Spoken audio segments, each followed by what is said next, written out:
Masobra 20 ka mga Ilonggo nga nagaubra kag na-stranded sa Boracay, nakapauli na sa ilatag sa kapuluyan matapos nagnegatibo sa COVID-19. Ining balita nga aton gintutukan. Malipayon si Carl nga makapauli na sa ilang balay matapos ang madugay nga tion nga stranded sa isla sang Boracay. Isa ini sa masobra 20 ka mga Ilonggo nga nagaubra sa Boracay nga ginpahanugutan nga makapauli sa syudad sang nagligad nga semana. Temporaryo sila nga nagtinir sa quarantine facility samtang ginahulat ang resulta sang ila test. Pagi kami nga nakapuli na kami sa Iloilo and ang feeling lapit na kami sa pamilya namon kag happy gid kami kay pag-abot namon gin-test kami dayon.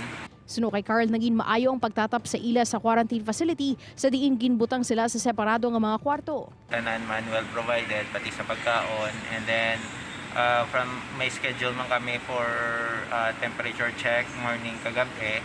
Then naman sa insura guys ang quarantine facility. Matapos nagnegatibo sa test, ginpahanugutan na sila nga makapauli sa ilang mga balay. Sunuman kay Wednesday, mahimo man sila makabalik liwat sa ila obra sa isa sang Boracay.